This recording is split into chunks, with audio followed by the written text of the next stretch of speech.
Hello grade 9 students. Welcome to this virtual class. I am Madhu Vadke.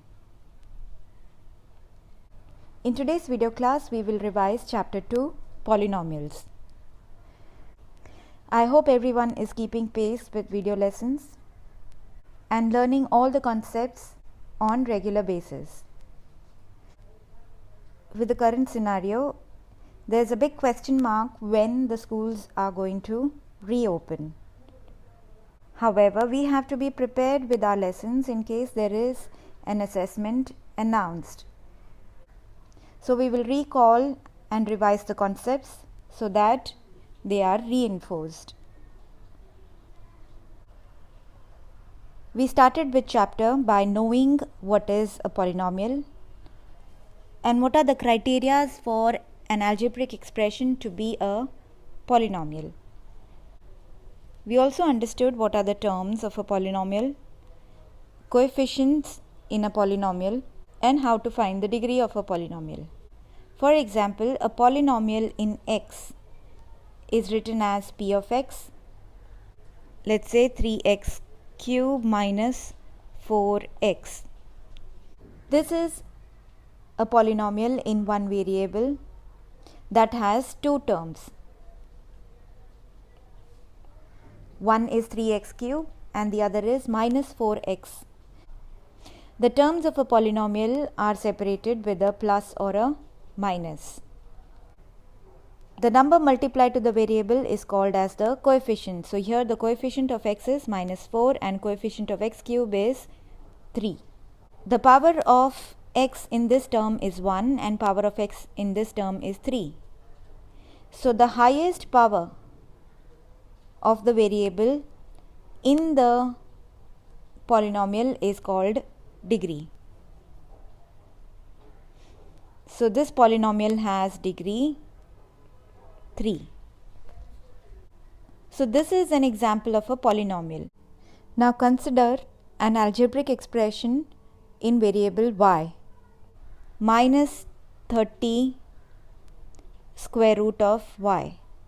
Then we say that this is not a polynomial because y is raised to power 1 by 2. According to the definition of polynomial, the power of the variable in a polynomial cannot be a fraction or cannot be a negative number. That is, power of the variable in the expression should be a whole number. That means power can be 0 and positive integer. So if the power of the variable is 0 in the expression, for example, we have a polynomial in t which is 4t to the power 0. We know that any variable to the power 0 is 1. So this polynomial is equal to constant 4 and it is called as constant polynomial. So the degree of a constant polynomial will be 0. Also, we studied that number 0 can also be called as polynomial and the degree of 0 polynomial is not defined. So you should be able to identify whether a given expression is a polynomial or not, depending on whether its degree is a whole number or not. Then you should be able to make a polynomial with given conditions. For example, if I ask you to make a polynomial in z that has degree 30, then your answer could be polynomial in z equal to minus z to the power 30 plus z to the power 29 plus 1. It doesn't matter how many terms this polynomial has, but the highest power should be 30 and the variable should be z. Then you should be also able to write the degree of the polynomial, which is the highest power of the variable. You should also be able to classify a polynomial. A polynomial can be classified in two ways based on the number of terms. So if it has one term, it is called as monomial. If it has two terms, it is called as binomial. If it has three terms, it is called as trinomial. Based on degree, again there are three types. If the degree is 1, then it is called as linear polynomial. If degree is 2, then it is called as quadratic. And if the degree is 3, the polynomial is called as cubic. We also learned the general form for all these three polynomials. So if you have a linear polynomial, it can have maximum 2 terms. A quadratic polynomial can have maximum 3 terms. A cubic polynomial can have maximum 4 terms. So this is a cubic polynomial with 2 terms. In the next part of the chapter, we studied about the concept of zero of a polynomial. Zero of a polynomial p of x is a number a such that p of a is equal to 0. What this means is, if we have a polynomial in x, say 3x plus 5, which is linear polynomial, so 0 of this polynomial will be that value of x which, when substituted in the polynomial becomes 0. There are two types of questions based on this concept. You should be able to check if a number is 0 of given polynomial. For example,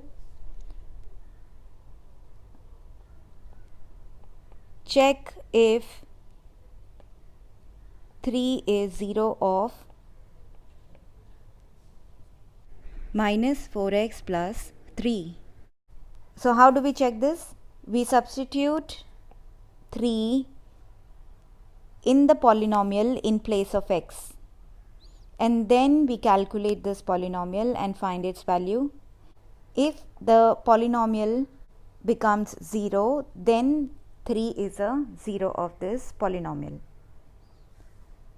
The second type of question that can be asked is, find the 0 of a polynomial. So how do we find the 0 of a polynomial? Let's say we have to find the 0 of a polynomial in x which is given by 2x minus 9. So we equate the polynomial to 0, which is 2x minus 9 equal to 0, and then we solve this equation. We get x equal to 9 upon 2. So this value is the 0. In third part of the chapter, we learned how to divide one polynomial by another. Division of polynomials follow the same process of division that the numbers follow. So if p of x is a polynomial with a certain degree and is divided by another polynomial g of x that has a smaller degree than p of x, then polynomial p of x can be written as g of x into q of x plus r of x, where q of x is the quotient polynomial and r of x is the remainder polynomial. To go through the steps of division in polynomials, rerun the video related to this topic. So the process of division in polynomial continues as long as the degree of remainder is greater than or equal to the degree of the divisor polynomial. Once the degree of remainder is smaller than the divisor polynomial, we stop the division. So we can write where degree of remainder polynomial is less than the degree of divisor polynomial. We can also get the degree of remainder polynomial as 0. So the remainder may be 0, or it may be a polynomial with degree 0 or a degree less than the degree of the divisor polynomial. Then we studied remainder theorem. Let p of x be a polynomial of degree greater than or equal to 1, and let a be any real number. If p of x is divided by a linear polynomial x minus a, then the remainder is p of a. In simple words, if we divide a polynomial p of x by x minus a is a linear polynomial, then the remainder will be equal to p of a. With this concept, you should be able to find the remainder without actually dividing one polynomial by the other. So what we do is we equate x minus a, that is the divisor polynomial, to 0 to find the value of x. For example, if we have a polynomial p of x which is divided by 3x plus 1, then we first equate the divisor to 0. So we get the value of x, which is minus 1 on 3. Then we find the value of this polynomial at minus 1 on 3, and that will be the remainder.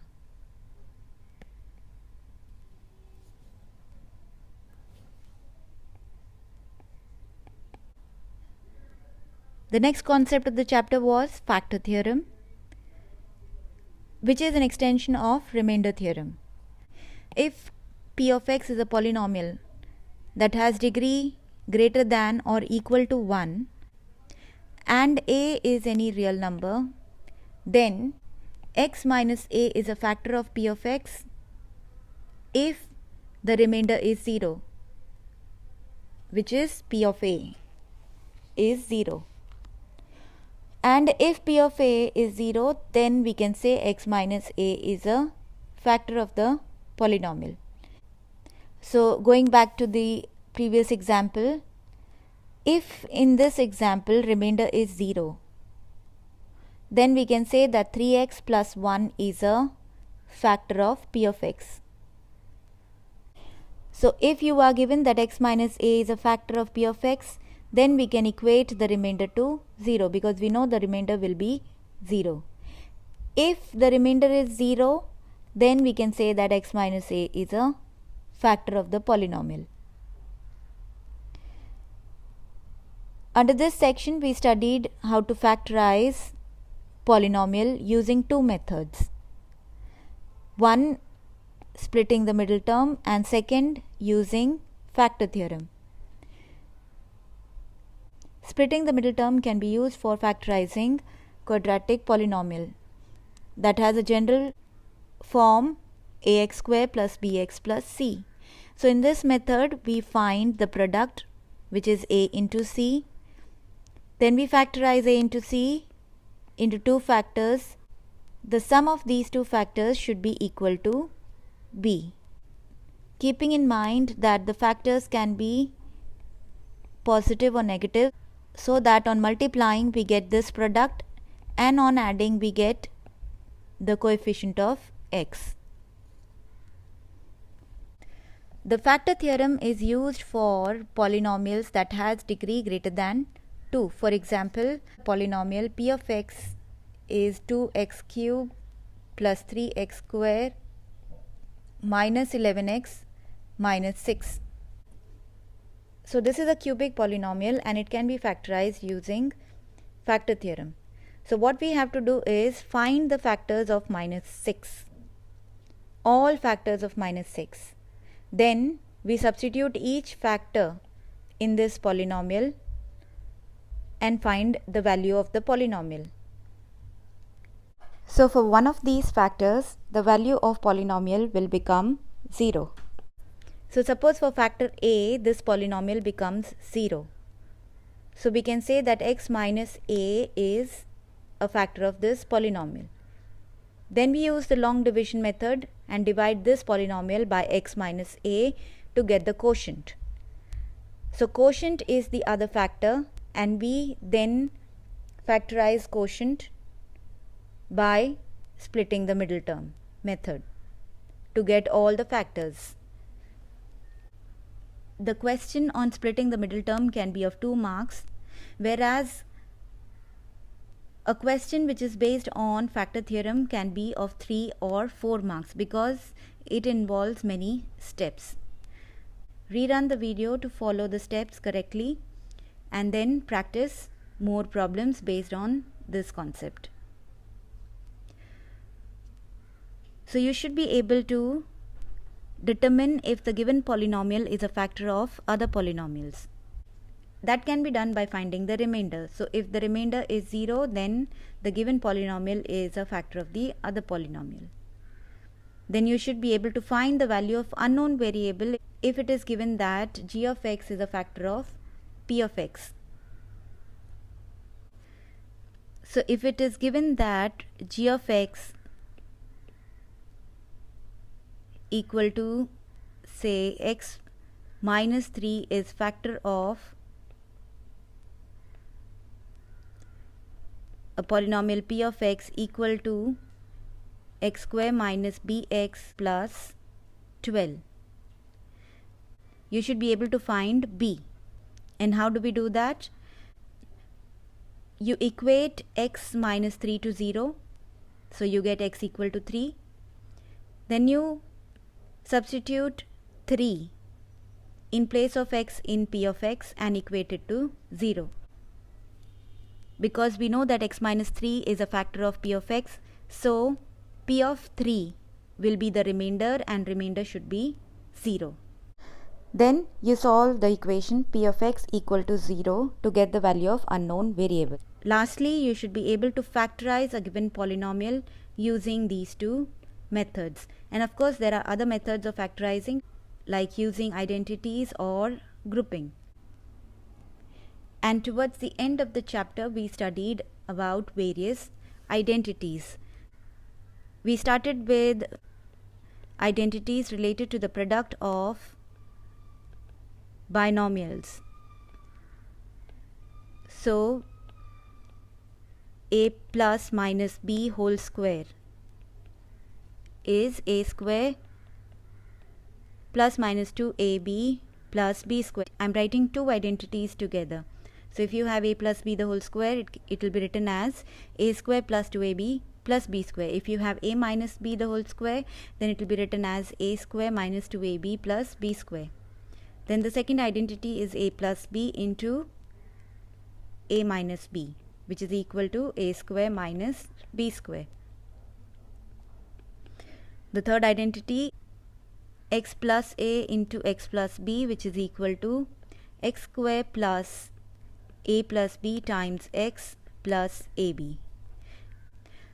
The right hand side of the identities are the expanded forms, the left hand side are the factor forms. Now there are three types of questions based on this. One is to expand, then factorize, and the third type will be evaluate. So when you are asked to expand an identity, you will go from left to right. So you will write this expression as your answer.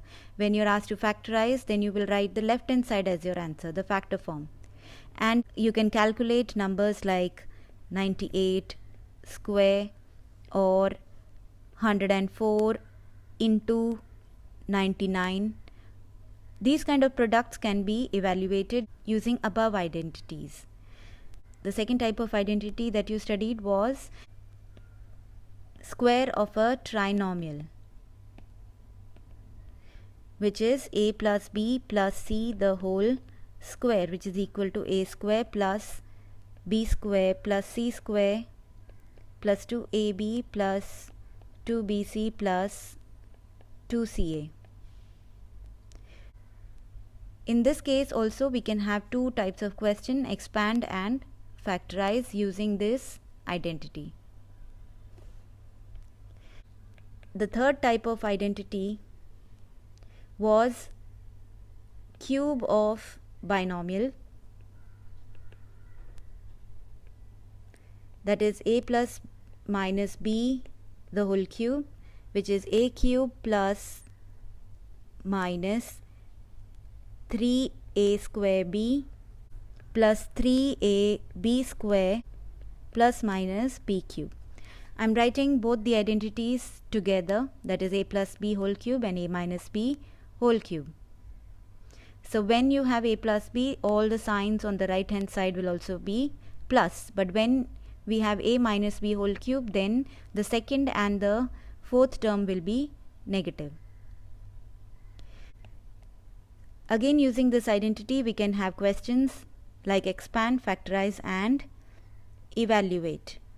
So when we have to expand, we write the right hand side.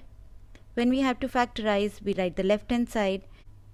And we can evaluate products like 999 whole cube or 105 whole cube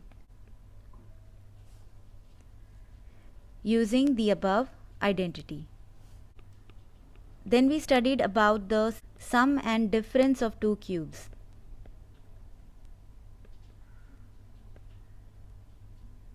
That is a cube minus b cube will be equal to a minus b in brackets a square plus ab plus b square, and a cube plus b cube will be a plus b into a square minus ab